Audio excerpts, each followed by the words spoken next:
15th shloka, first chapter का 15th shloka हम कर रहे थे। पंचजन्य ऋषिकेशो देवदत्तं धनंजय गोन्द्रं धातुमहुं महाशंखं भीमकर्मः वृकोधरः। तो आज का जो हमारा टॉपिक है, how to lose weight and how to gain weight. जो मोटे हैं उनके लिए कि कैसे हम वजन कम कर सकते हैं, और जो ऑलरेडी पतले हैं, जो अंडरवेट है, तो भागवत गीता से हाउ कैन वी लर्न कि हम अपना वेट बढ़ा सकते हैं। ठीक है, so it's a very interesting topic today. और और ज्यादातर हमारे ग्रुप में फीमेल्स हैं, तो एक वेट इश्यू जो होता है वो सबसे प्राइमरली कॉज रहता है कहीं पे भी रिप्रेजेंट करने पे, चाहे आप ओवरवेट हो चाहे आप कम वेट के हो, तो this remains a big cause. ठीक है, सो उससे पहले लेट मी टेल कि हम अपनी लाइफ में दो तरीके के लोगों से मिलते हैं। ठीक है, एक होते हैं सुप्रीमली इमोशनल, ठीक है, और एक होते हैं वेरी वेरी प्रैक्टिकल। तो जो बहुत इमोशनल लोग होते हैं उनके क्या सिम्टम्स होते हैं, जो सुपर इमोशनल होते हैं? रुचि बताएगी। They start crying on each and everything. Apart from that, they are not able to, मतलब वो अपना burden handle नहीं कर पाते हैं, और फिर वो लोग अपना burden handle नहीं कर पाते वो, और हर छोटी बात पे रोने लग जाते हैं, और फिर कुछ गलत होता है तो they start blaming themselves only. और भारती जी आप बताइए, जो सुप्रीमली इमोशनल लोग होते हैं उनके क्या क्या सिम्टम्स होते हैं? इम्पल्सिव होते हैं, बहुत बैलेंस नहीं बना सकते, इमोशंस को हैंडल नहीं कर सकते, डिसीजन मेकिंग टैक होती है, चाहे बाद में पछताते रहे, रिएक्शन तो इंस्टेंट आता ही आता है, ना दुख संभलता है ना सुख संभलता है, कुछ नहीं संभलता, कंफ्यूज रहते हैं, वो तो पता ही नहीं होता कि इधर जाना है या उधर जाना है, ऐਵੇਂ ही नाचते रहते हैं, पहले बोलते हैं फिर पछताते हैं। और जो प्रैक्टिकल तरह के लोग होते हैं वो कैसे होते हैं? वो हर सिचुएशन में रिएक्ट नहीं करते, पहले जज करते हैं, उसको सिचुएशन से थोड़ा डिटैच होकर उसको स्टडी करके फिर अपना रिस्पांस देते हैं। इंस्टेंट रिस्पांस तो नहीं आता प्रैक्टिकल लोगों से। अच्छा, और फिर प्रैक्टिकल होना ज्यादा अच्छा है या इमोशनल होना ज्यादा अच्छा है? मतलब प्रैक्टिकलिटी भी तो बहुत मटेरियलिस्टिक भी तो हो सकते हैं, जो हर चीज में अपना ये सोचे कि इसमें मेरा फायदा है तो मेरे को यहीं पे दोस्ती करनी है, मैं क्यों चैरिटी करूं। जो एक बेसिक ह्यूमन इमोशंस होते हैं वो कल्टीवेट नहीं होते एक प्रैक्टिकल लोगों में। सो एक्सेसिव प्रैक्टिकलिटी ज्यादा अच्छी है या इमोशनल होना अच्छा है? What's the best bargain out of it? Walk the middle path, balance बनाना जरूरी है, बैलेंस बनाना जरूरी है स्थिति के हिसाब से। सो अब सब अपना राइट हैंड उठाओ। ठीक है, सबने अपना राइट हैंड उठाया।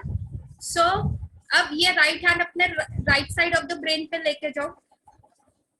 सो ये जो है, ये जो आप हाथ अपना ऐसे रखिए, राइट ब्रेन को ऐसे। सो this is your practical, this is your emotional brain जो आपके सीधे हाथ का है। और जो आपका सीधे हाथ का है उसको ऐसे रखो, हाथ को फिर यूं करो। See what I am doing, do it. ठीक है, हाथ को आपने यूं रखा, तो ये आपकी हो गई emotional side. Your right hand, this is your emotional brain. ठीक है, और इमोशंस के जितने भी झटके लगते हैं वो लेफ्ट साइड पे लगते हैं। हार्ट अटैक आता है तो लेफ्ट बाजू में दर्द हो रहा है। हार्ट कहाँ पे है? थोड़ा सा लेफ्ट साइड है। हार्ट अटैक का प्राइम सिम्टम क्या है? कि मेरे बाजू में दर्द हो रहा है, मेरे जॉ में दर्द हो रहा है, मेरे पीछे वो कर रहा है। ठीक है, और अब अपना लेफ्ट हैंड उठा के अपने लेफ्ट उस पे रखिए, स्कल पे, left hand, and take your second hand like that diagonally. So this is your practical brain, right? This is your practical brain which controls the opposite side of your body. मतलब आपकी right side of the body को वो control करता है। और जो ये right side है ये प्रैक्टिकल है। पैसा गिनते हो राइट हैंड से, ब्रेन कौन सा चलता है? लेफ्ट। इमोशन, हार्ट अटैक कहाँ आता है? जो सबसे ज्यादा इमोशन का सीट है लेफ्ट साइड, और ब्रेन कौन सा चलता है, राइट। तो ये क्रिस क्रॉस होता है, ठीक है। तो जैसे भारती जी ने कहा कि there is a middle way, too much practicality is also not good, क्योंकि फिर हमारे अंदर ह्यूमन इमोशंस हम कल्टिवेट नहीं कर सकते, and too much of emotional thing is also not good, क्योंकि फिर हम हर चीज में हम लोगों पे ट्रस्ट कर लेंगे, फिर धोखा खाएंगे, फिर हम रोएंगे कि भाई ऐसा हो गया। So the best way is a middle वे। तो क्या आज के कलयुग के सिचुएशन में मिडिल वे पॉसिबल है? तो my question is, my right brain, again my right brain is my emotional brain, और वो मेरी left side of the body को कंट्रोल करता है, इट्स अ क्रॉस, ठीक है। My left brain is a practical brain जो मेरी right side of the body को कंट्रोल करता है, एंड माय राइट साइड जिससे मैं पैसे गिनती हूँ, that is my practical brain. So आज के अब अगर हमें मिडिल वे लेना है तो इज इट पॉसिबल टुडे? या तो हम एक कॉमन एग्जांपल लेते हैं जो आज कोरोना टाइम में है, जितना भी बंदा कितना भी प्रैक्टिकल क्यों ना हो, न्यूज देख के सबकी हिली की नहीं, जबकि गुड इन्फॉर्मेशन ये भी आ रही थी कि अगर आप सेफ रहोगे, अगर आप प्रिकॉशंस लोगे, अगर आप मास्क पहन के रखोगे तो हर चीज आपको प्रोटेक्ट कर सकती है।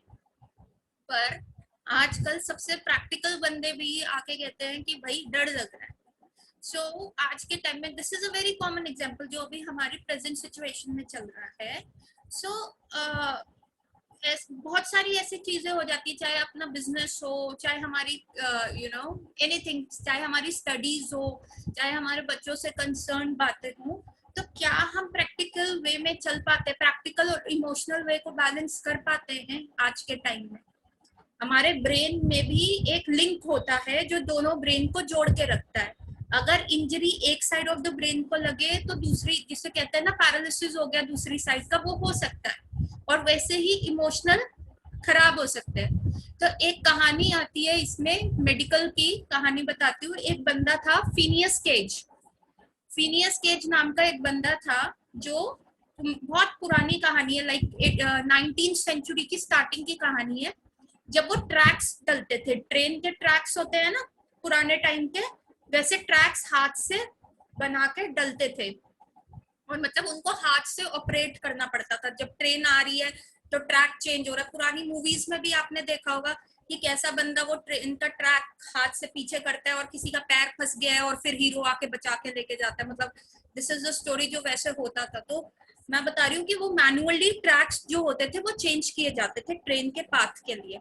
सो उन ट्रैक्स में क्या होता था कि एक वो फिनियस केज यही काम करता था, फॉरेन का बंदा है, वो यही काम करता था। पर एक बार क्या हुआ, एक्सीडेंटली एक जो लोहे का सरिया था वो टूट के उसके right side of the brain में गया और उस ब्रेन को यूं चीरता हुआ चला गया। You know this is a brain, और वो लोहे का सरिया यूं निकल गया उसके ब्रेन में, और फिर उसकी सर्जरी हुई बहुत सारी, पर डॉक्टर्स को लग रहा था कि बचेगा नहीं, but somehow miraculously he was saved. और जो वो बंदा जब सेव हो गया तो जब लोग उससे मिलने लगे, जो लोग उसको पहले जानते थे, वो कहते हैं कि भाई ये तो कितना इमोशनल बंदा था, इतना अच्छा था, इतना हेल्पफुल था, इतना काइंड था, इतनी अच्छी पर्सनालिटी का था, पर अब इस बंदे को क्या हो गया है, ये बंदा इतना रूडली बिहेव करता है, ऐसे सार्कास्टिक हो गया है, क्रिटिसिज्म पे क्रिटिसिज्म करता है, किसी को भी कोई भी ताना मार देगा, ना लेना ना देना, हर बंदे को उल्टी बात बोल रहा है। तो क्या हुआ, he lost his brain control. और ये मेडिकल का वो जिसको कहते हैं हमारा वो यूज होता है कि भैया ये तो फिनियस केज है, ये फिनियस केज है। मतलब अगर किसी को भी मेडिकल में जैसे किसी को कुछ बोलना होता है ना, कि जैसे सरदारों पे जोक्स होता है या किसी पे भी होता है, ये बनता है, ये सनता है, वैसे ही मेडिकल में अगर कोई बहुत इमोशनली इनर्ट हो, इमोशनली बिल्कुल उसमें दिमाग ना हो और मतलब किसी के लिए केयरिंग ना हो, तो उसको मेडिकली बोल देते फिनियस केज है ये तो, ठीक है। सो हमारे ब्रेन के दोनों पार्ट्स जो होते हैं वो बहुत हेल्प करते हैं। अब इन दोनों को लिंक कैसे किया जाए, what's the middle way? Practical way क्या होगा कि प्रैक्टिकल ब्रेन को और इमोशनल ब्रेन को लिंक किया जाए? एनीवन? इससे ही हम आज के टॉपिक को डिड्यूस करेंगे। Ruchi, can you think of anything? Bharati ji, आपको कुछ समझ आ रहा है इसमें कि हम कैसे इस चीज को कर सकते हैं, मिडिल वे कैसे निकालेंगे? आपका एक्सपीरियंस क्या कहता है, दुनिया जानना चाहती है। At times I detach myself from things. At times मैं हर चीज में Detach. बहुत ज्यादा, मैं एक्चुअली वो ना वही किताबों वाला हाल ज्यादा है। अभी जैसे रुचि वगैरह तो अभी स्कूल कॉलेज से निकले हैं या पढ़ रहे होंगे। एनसीईआरटी की बुक में ना एक पहला पेज होता था गांधी जी की शिक्षा। मैं उस बात को बहुत अच्छी तरह से बोलते थे, मैं गाली नहीं देती, मेरे मुंह पे गालियां नहीं है, मैं नहीं दे सकती, जबकि being a Punjabi I should know few, कुछ श्लोक मुझे आने चाहिए, पर मैं नहीं दे पाती because I always treat people the way I want them to treat me. तो I don't disrespect people, I don't जज people, I don't abuse people.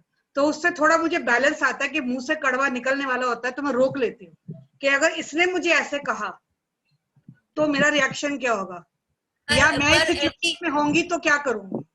पर ऐसी सिचुएशन में ये भी तो हो सकता है कि जैसे आप सोच रहे हो कि नहीं ऐसे नहीं बोलना, ये नहीं करना, पर अगला बंदा आपका इस चीज का नाजायज फायदा भी तो उठा सकता उठाता है, बट मैं इस चीज से दिल से नहीं लगाती। उठा रहा जो बोल रहा है उसका, मैंने उसके मुझसे मतलब वो वाली बात आ गई कि I have left him on his कार्मिक account, I don't react, I don't retaliate.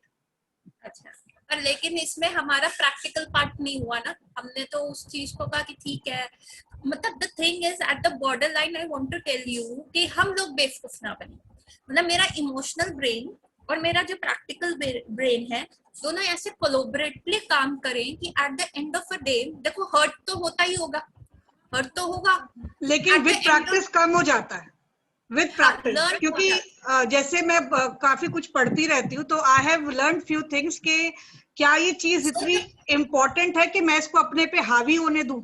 तो द कंक्लूजन हियर इज कि आपने अपनी इंटेलिजेंस को सिखाया, आपने मैंने पढ़ा, सिखाया, मैंने अपने आप को ट्रेन किया, सीरियसली ट्रेन किया कि क्या ये चीज इतनी इम्पोर्टेंट है कि ये मेरे पे, मतलब मेरे पे, no I have not given remote to anyone to my happiness और माय सॉरो और माय फीलिंग्स।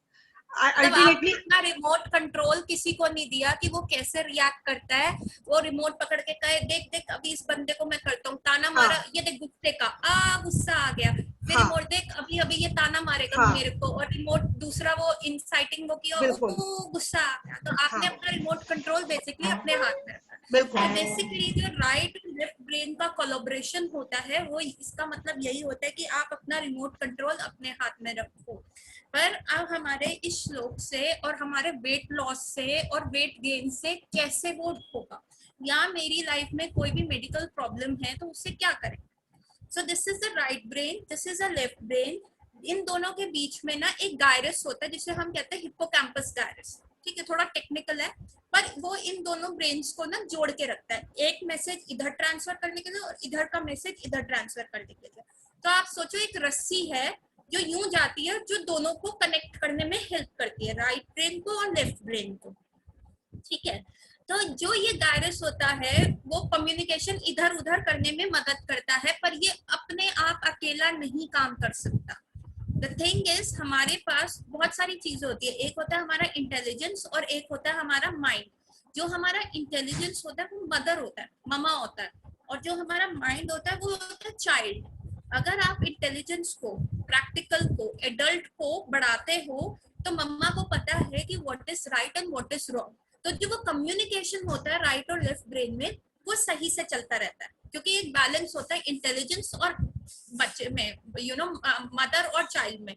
लेकिन अगर आपका चाइल्ड वाला ब्रेन, जो आपका चाइल्डिश थिंग है, जो माइंड है, वो सिर्फ चीजों को देख रहा है, एग्जाम है यार टीवी देख लेते, क्या हो गया, बोर्ड्स तो कैंसिल हो गए, कोई बात नहीं। पर at the end of a day अगर आप ये नहीं समझ रहे, आप कुछ सीख नहीं रहे पढ़ के, आपको अंदर कुछ जा नहीं रहा, तो वो तो मतलब बिल्कुल बेकार चीज है ना। एग्जाम जो है, जो बोर्ड कैंसिल हो गया और अगर हम पढ़ाई नहीं कर रहे उसके, तो ये क्या होगा, ये आपका माइंड होता है जो सारी चीजों से अट्रैक्ट हो जाता है। जैसे छोटा बच्चा है, वो हर चीज से अट्रैक्ट होगा, आग को भी देख के अट्रैक्ट होगा, पर मदर कहती है नहीं नहीं आग में हाथ मत लगाना, हाथ जल जाएगा। पर बच्चा क्या है, हर चीज से अट्रैक्ट होता है। सो जो माइंड और इंटेलिजेंस, उसको कैसे प्रॉपरली हम कोलैबोरेट करके चले, दैट इज कि हम अपने इमोशनल्स को और हम अपनी प्रैक्टिकल चीज को बैलेंस करके चलते हैं। अब बड़ा मुश्किल है, या तो आप बहुत अच्छे अच्छे ऑथर्स की बुक्स पढ़ो और अपने आप को 24/7 समझाते रहो कि नहीं this is wrong, this is right, ऐसे वैसे। पर ये बहुत, मतलब जब गुस्सा आता है, जब तेज आता है, जिसको कहते हैं उत्तेजना होती है, वो बिल्कुल एक स्पीड की तरह आता है, एक स्ट्रॉन्ग विंड की तरह आता है कि आप अपनी अम्ब्रेला कितनी भी संभाल लो, वो आपकी अम्ब्रेला उड़ के पीछे चली जाती है। ऐसा होता है ना कि अगर बारिश आ रही है और तेज विंड आ रहा है तो हमारी अम्ब्रेला छूट जाती है। तो हमें अपनी अम्ब्रेला कैसे हम टाइटली पकड़े? क्या हम अपने हाथ पे क्विक फिक्स लगा ले और अम्ब्रेला को पकड़ ले ताकि कभी छूटे ही ना? तो what is the basic way? Are we all on the same page? जो मैं कहना चाह रही हूँ, ठीक है। So the thing is, right और लेफ्ट ब्रेन को कैसे किया जाता है? एक तरीका है जिसको कहते हैं शंख। मंदिरों में शंख क्यों बजाया जाता है, किसी को पता है? जब भगवान के कपाट खुलते हैं, जब भगवान दर्शन देने आते हैं मंगला आरती के बाद, या शाम को भी जब 4 PM पे भगवान के कपाट खुलते हैं, तो शंख क्यों बजता है? To spread positive vibes. Last classes, हाँ जी, In order to spread positive vibes. ये हमने लास्ट क्लास में डिस्कस किया। शंख रिप्रेजेंट विक्ट्री, शंख रिप्रेजेंट कि हमारे को पॉजिटिव वाइब्स देता है, हमारा ऑरा को क्लियर करता है। अनदर थिंग जो इस श्लोक से हमें शंख का पता चल रहा है, शंख जब हम अभी तक कपाट खुले नहीं होते, भगवान दर्शन के लिए नहीं आए होते, तो क्या कर रही होती है? अगर 4-5 लेडीज बैठी है, अरे यार वहां पे सेल लगी थी, दूसरी कहेगी कि नहीं नहीं यार मेरी पड़ोसन ऐसी है, तीसरी कहेगी यार मेरे बच्चे पढ़ते ही नहीं है, बस आईफोन में लगे रहते हैं, चौथी कहेगी यार बच्चों के एग्जाम कैंसिल हो गए, सरकार क्या कर रही है। सो हम क्या कर रहे होते हैं? राइट ब्रेन और लेफ्ट ब्रेन का ऐसे गॉसिप चल रहा होता है, डिफरेंट टॉक्स चल रही होती है। पर जैसे ही शंख बजता है तो it is like attention, attention हो जाओ, सम इम्पोर्टेंट पर्सन अभी आ रहे हैं। तो जो शंख का जो वाइब्रेशन होता है वो हमारे राइट ब्रेन और लेफ्ट ब्रेन को जोड़ता है। वो जो बीच पे हिप्पोकैम्पस गायरस है, जो कनेक्शन जोड़ता है मेरे इमोशनल ब्रेन में और मेरे प्रैक्टिकल ब्रेन में, जो वो इमोशनल सेंटर्स को जोड़ता है, जो प्रैक्टिकलिटी को जोड़ता है, वो शंख काम करता है। कि जो भी मेरे दिमाग में चार्टर चल रहा होता है कि यार घर जाके ये रखना है, ये खाना बनाना है, या मेरे को आज उससे इतने पैसे लेने हैं, ये करना है, तो जो भी मेरा इमोशनल और मेरा प्रैक्टिकल उन चीजों को जोड़ने का काम करता है वो है शंख। शंख की जो वाइब्रेशंस होती हैं, जो शंख की साउंड वाइब्रेशन होती है, वो इतनी तेज होती है कि वो उन दोनों चीजों को जोड़ सकता है। तो शंख, और उसका साउंड बहुत लाउड होता है, तो हमारे वो मेंटल चार्टर को रोक सकता है। और क्या मैं शंख एवरीडे बजा सकता हूँ? सो जो आज का हमारा टॉपिक है about weight gain and weight loss, तो सबसे इम्पोर्टेंट है मेरा वेट गेन क्यों होता है? मेरा वेट गेन क्यों होता है? सबसे कॉमन कॉज बिंज ईटिंग का क्या है? ब्रेकअप हो गया मैम, चॉकलेट्स पे चॉकलेट्स खा रहे हो, ठीक है मैम, मैं फेल हो गई, ये चीज खाने पे हो रहा है, क्या रखा है लाइफ में, मैं मेरा वेट क्यों नहीं कंट्रोल हो रहा? तो जब हम बहुत ज्यादा इनसिक्योर होते हैं, जब हम अपने मतलब कि अपने प्रैक्टिकलिटी को लूज कर देते हैं, अपनी एक एज एन इंडिविजुअल कि अपनी स्किन के अंदर कंफर्टेबल नहीं होते, तो हम क्या करते हैं? एक प्लेजर को दूसरे प्लेजर से रिप्लेस करते हैं कि मतलब आई एम नॉट कंफर्टेबल, मैं अच्छी नहीं दिख रही, मेरे फेस पे दाने हो गए हैं, मैं मतलब आप मेरे को अप्रिशिएट करो, मेरी फ्रेंड्स मेरे को अप्रिशिएट करे, या मेरे घर वाले मेरे को अप्रिशिएट करें, मेरे घर वाले मुझे एक्सेप्ट करें। When I feel so small, तब मैं अपनी बॉडी को एक्सपैंड करती हूँ। When I feel so unloved कि लोग मेरे से प्यार नहीं करते, लोग मेरे को अप्रिशिएट नहीं करते, लोग मेरे को मतलब they don't consider me anything, तो मैं अपने आप को एक बड़ा बनाने की कोशिश करती हूँ। और मैं बड़ा कैसे बनाती हूँ? खाना खा के, कि मैं बड़ी दिखूं, ताकि मेरी स्किन एक्सपैंड होगी तो मेरे को और लव मिलेगा, और लव मिलेगा। So this is my right brain working, very emotional brain working। क्यों मैं अपने आप को एक्सेप्ट नहीं कर पा रही? जैसी मैं हूँ, लोग मेरे को प्यार नहीं करते, लोग मेरे को समझते नहीं है, तो मैं उनकी आंखों के सामने, मतलब लोग मेरे को इग्नोर करते हैं, तो क्यों ना मैं उनकी आंखों के सामने आऊं, तो मैं अपने आप को एक्सपैंड करती रहती हूँ, मैं बड़ी हो जाऊँ, मैं बड़ी हो जाऊँ। So when my emotional centres work like that, तो मेरी बॉडी में क्या फर्स्ट आता है? मेरी बॉडी में वाटर रिटेंशन आना शुरू हो जाता है, पानी बॉडी रोकना शुरू कर देती है। मैं दिख नहीं रही इसको, तो मैं बड़ी होके दिखाऊंगी। मैं कैसे बड़े होके दिखाऊंगी? तो बॉडी में क्या होगा? पानी रुकना शुरू हो जाता है, खोखलापन आ जाता है, स्वेलिंग्स आनी शुरू हो जाती है, आंख के नीचे पैर लिम्स में स्वेलिंग आनी शुरू हो जाती है। So this is one of the main reason right brain को इमोशनल सेंटर्स को कंट्रोल नहीं कर पाते, जब हम अपने आप को प्रैक्टिकली समझा नहीं पाते, you know I am good enough for my self, I am good in my skin, मैं जैसी हूँ मैं अच्छी हूँ, मैं अपने स्किल्स को इम्प्रोवाइज कर सकती हूँ, मैं इतना टैलेंटेड हो सकती हूँ, मैं अपनी इंटेलिजेंस को इम्प्रोवाइज कर सकती हूँ ताकि लोग मेरे को अप्रिशिएट करें। और मोर ओवर मेरे को लोगों की अप्रिसिएशन का क्या करना, मैं अपने आप को you know I should work on my progress, मुझे अपने डेवलपमेंट के बारे में बात करनी है, ठीक है। अब हमारा वेट क्यों नहीं बढ़ता, ये तो हो गया। Are we on the same page कि हम मोटे क्यों होते, हम क्यों अपने आप को एक्सपैंड करते, तो इसको रिपीट करो या we all are on the same page. Thumbs up everyone, ठीक है। सो नाउ हम अपना वेट, हमारा वेट कम क्यों होता है, मतलब जो लोग स्किनी होते हैं क्या होता है, so that is my left brain working, ठीक है, that is my practical brain working. Practical है और मैंने क्या कहा था, डायगोनल कनेक्शन है, राइट साइड मेरा लिवर होता है। तो क्या होता है उस समय हमें ये लगता है कि भाई मैंने अपने लिए बहुत अननेचुरल एक्सपेक्टेशंस करी हुई, मतलब मैं एक पीयर प्रेशर के अंदर हूँ, मैंने अपने स्टैंडर्ड्स ऑफ सक्सेस को बहुत मटेरियली स्टैटिस्टिक्स में डाला हुआ है। तो उसमें क्या होगा, भाई मेरे पास जब तक बैंक में इतना पैसा नहीं होगा मैं सक्सेसफुल नहीं हूँ, मेरे पास ये चीज नहीं होगी तो मैं सक्सेसफुल नहीं हूँ। फिर हम अपने आप को बहुत सुपरली कंपेयर करते रहते हैं, ईगो आ जाता है बहुत ज्यादा हमारे अंदर, जिसको कहते हैं ये डर आ जाता है, फियर आ जाता है कि these are my statistics to success. उससे क्या होता है, लिवर खराब होना शुरू हो जाता है, उसमें क्या होगा, मेरे को खाना डाइजेस्ट नहीं होगा, खाना डाइजेस्ट नहीं होगा, मेरा वेट नहीं बढ़ेगा। सबसे कॉमन रीजन एंजाइटी का, इनसिक्योरिटी का, इमोशनल ब्रेन है, I am not being appreciated, right side, left brain क्या बता रहा है, प्रैक्टिकलिटी, आई एम एंशियस, मुझे जल्दी जल्दी सब चाहिए, मुझे जल्दी जल्दी बैंक अकाउंट चाहिए, मुझे जल्दी जल्दी एक सक्सेस चाहिए, मेरे को जल्दी जल्दी स्टेटस चाहिए, मतलब 25 साल से पहले मेरे पास ये चीजें होनी चाहिए। सो हम क्या करते हैं, लाइफ को बहुत फास्ट फॉरवर्ड में जीना शुरू कर देते हैं, इतना ज्यादा फास्ट फॉरवर्ड में जीना शुरू कर देते हैं कि लिवर आउट ऑफ कंट्रोल हो जाता है, लिवर वो टॉक्सिन ही बाहर नहीं निकाल पाता, वो लिवर को लगता है भैया ये क्या हो रहा है, ये टॉक्सिन्स निकलने चाहिए। तो हमारे को क्या करना है, और फिर हमारा क्या होगा, वेट लूज हो जाता है, या इरिटेबल बाउल सिंड्रोम हो जाता है कि खाना खाने के बाद पॉटी आ रही है। बहुत सारा ये कॉमन चीज है जहां हम देखते हैं कि बहुत लोगों को खाना खाने के बाद एकदम भागना पड़ रहा है, स्टूल लूज हो रहे हैं, खाना डाइजेस्ट नहीं हो रहा। सो क्या होता है, हमारा वेट नहीं इंक्रीज होता।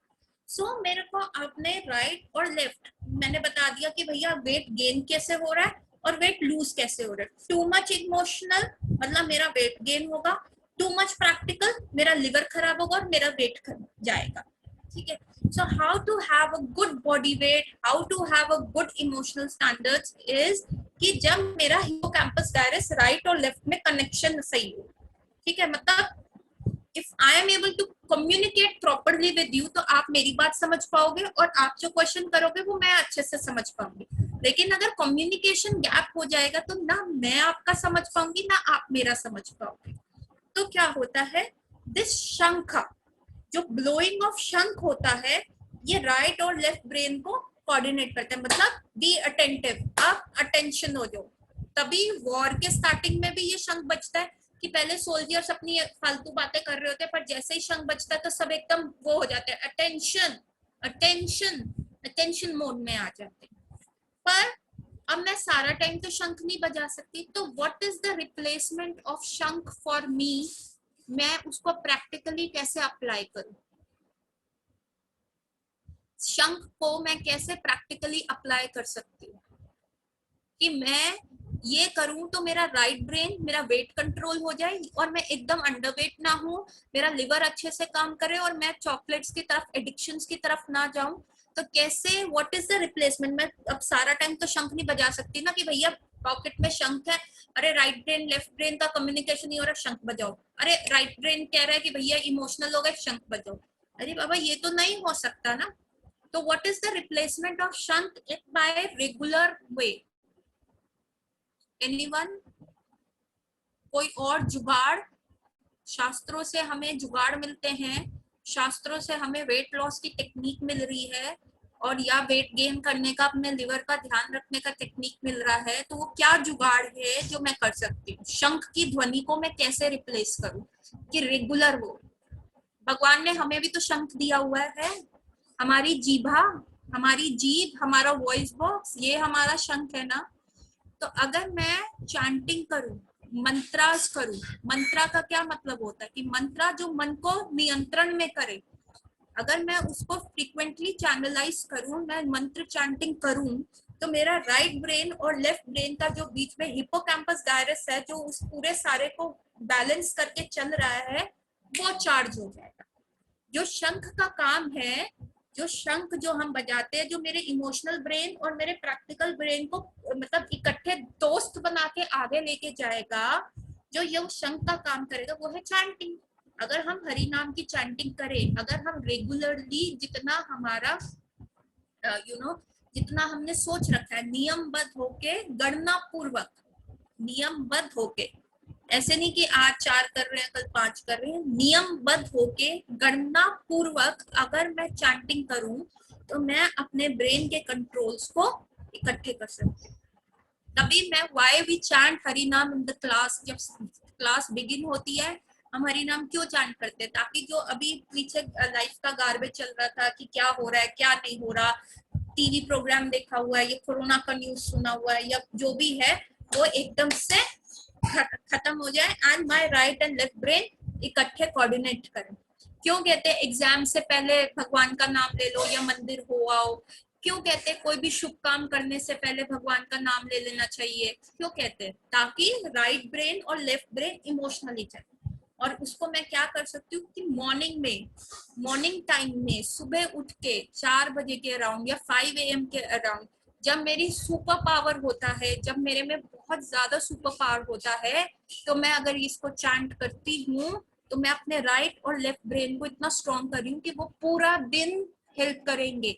फोन को सुबह चार्ज कर देते हैं तो पूरा दिन फोन चलता है, वैसे ही अगर मैं चैंटिंग से गणना पूर्वक, ठीक है, और कंसंट्रेशन से जो मैं बोल रही हूँ वो मैं सुन रही हूँ, जो मैं बोलूंगी जो मैं सुनूंगी वो मेरे ब्रेन को जाके चार्ज करेगा और वो करेगा। सो कौन प्लीज हैंड रेस करके बताओ, कौन सीरियसली अब चैंट करेगा? अपने राइट और लेफ्ट ब्रेन को कौन वो करेगा सीरियसली, गणना पूर्वक कितनी चैंट करेगा?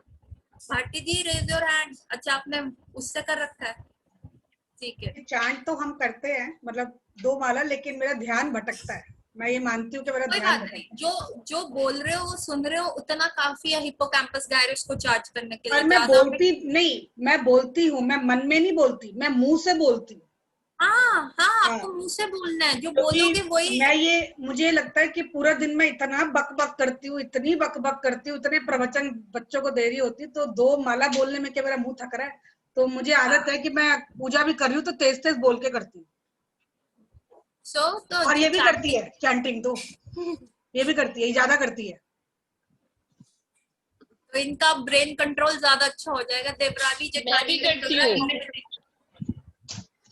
कौन तो बोला? That is Sonia.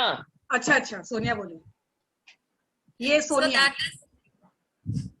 So that is कि कैसे हम अपने ब्रेन को कंट्रोल कर सकते हैं, कैसे मैं वेट लॉस कर सकती हूँ। और मतलब this is a very simple technique. Weight ज्यादा चैंट करो, वेट कम है चैंट करो, राइट ब्रेन लेफ्ट ब्रेन अच्छे से काम करेगा, बॉडी अच्छे से काम करेगी, मंत्रा मेडिटेशन होगा, इम्यूनिटी इंक्रीज होगा, तो आगे हमारा वेट लूज भी हो सकता है और वेट गेन भी हो सकता है। So it is a very simple method, just इसको अप्लाई करना बहुत जरूरी है।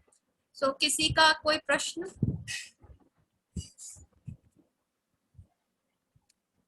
चैंटिंग मतलब काउंटिंग से करनी है या टाइमिंग से भी कर सकते हैं? क्या कह रहे हैं आप?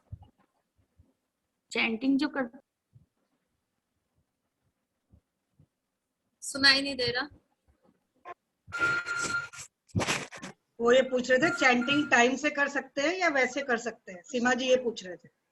कैसे कर सकते हैं? मतलब मैं जैसे 1 घंटा या आधा घंटा के हिसाब से करती हूँ, काउंटिंग नहीं करती। काउंटिंग में मैं पजल हो जाती हूँ। जरूरी है, जरूरी है। जितना हम उसको काउंट करेंगे उतना हमें पता चलेगा। पैसे को भी तो काउंट करते हैं, पैसा आता है ऐसे थोड़ा ना अलमारी में रख लेते हैं, आगे कैसा खर्चा चलेगा कैसा है। तो हमारे को जब हम इनसिक्योर होंगे तो हमें पता चलेगा यार मैं इतना चैंट कर रही थी, नहीं इतना वर्क नहीं कर रहा, तो मेडिसिन का डोज बढ़ाओ। So it works as a medicine. बुखार अगर 500 mg की क्रॉसिंग से नहीं उतर रहा तो 650 mg की ले लो। तो जब मैं गणना पूर्वक चैंट करती हूँ तो मेरे को लगता है कि मैं 4 माला कर रही हूँ, नहीं मेरा राइट और लेफ्ट ब्रेन का कंट्रोल नहीं आ रहा, let me increase it, let me increase it. तो हमें डोज का पता चलेगा। और जितना हम काउंट करते करते हैं, जितना हम कमिटेडली करते हैं, जब हम कन्विंस हो जाते हैं कि this treatment is working for me, और जितना हम काउंट करके कमिटमेंट के साथ करते हैं तो क्वालिटी आ जाती है। अगर मैं कहूंगी नहीं कि मेरे तो हृदय में नाम चलता ही जा रहा है, चलता जा रहा है, दैट इज नथिंग, वो कुछ नहीं है। क्योंकि जैसे ही एक हल्का सा डिस्ट्रैक्शन आएगा वो आप इधर हो जाओगे, हल्का सा डिस्ट्रैक्शन आएगा आप इधर हो जाओगे। पर जब आपका कमिटमेंट है प्रोसेस का, क्यों लिव इन रिलेशन फेल होता है, क्यों लिव इन रिलेशन इमोशनली खराब हो जाते हैं, वो कहते हैं नहीं जी हमें शादी नहीं करनी, क्यों? क्योंकि हमें कमिटमेंट से डर लगता है। जी क्या है? पर अगर पति पत्नी का एक कमिटमेंट होता है कि नहीं शादी हो गई, 4 जनों के सामने भी हो गया, लड़ लिए, डंडे मार लिए, गाली दे ली, बाल पूट लिए एक दूसरे के, लेकिन फिर भी इकट्ठे रहते, भैया शादी नहीं खराब करती, कमिटमेंट है ना लोगों के सामने। तो व्हेन वी कमिट कि मैंने इतने नंबर्स ऑफ चैंट करना है, सो कमिटमेंट इज जरूरी। ठीक है, तो भगवान से आपका संबंध जल्दी होता है, और भगवान गिव यू दैट पावर कि आपका हिप्पोकैम्पस गायरस बहुत स्ट्रांगली कनेक्ट है। So we will end our class here today. ठीक है, नेक्स्ट टाइम हम और इंटरेस्टिंग टॉपिक लेंगे कि भागवत गीता हमें और क्या सिखाती है। आज हमने फर्स्ट चैप्टर का 15 श्लोक कंप्लीट कर लिया है, नेक्स्ट टाइम फर्स्ट चैप्टर का हम 16 श्लोक करेंगे। आज इसलिए ज्यादा संख्या में महिलाएं हैं क्योंकि वजन से रिलेटेड टॉपिक लिया था आपने। हाँ, तो मैं अब ये वजन से रिलेटेड ही टॉपिक श्लोक्स में लेके आऊंगी। अगली बार ऐसा कुछ देना ना कि एक हफ्ते में 5 किलो वजन कम कैसे करें, देखो और लोग आना ज्वाइन करेंगे। That is good. अब हम नेक्स्ट टाइम 116 पर जाएंगे, और 4th को चंदन यात्रा खत्म हो जाएगी। 4th तक ही अपने ठाकुर जी को चंदन लगा। और मेरे को लगा ओवर हो गई, मैंने अपना मैसेज खुद ही नहीं पढ़ा, मैंने लगाया ही नहीं। फिर ओहो 4 जून तक कोई बात नहीं, अभी 4 जून ग्रैंडली कर लीजिएगा। ठीक है। Let's start.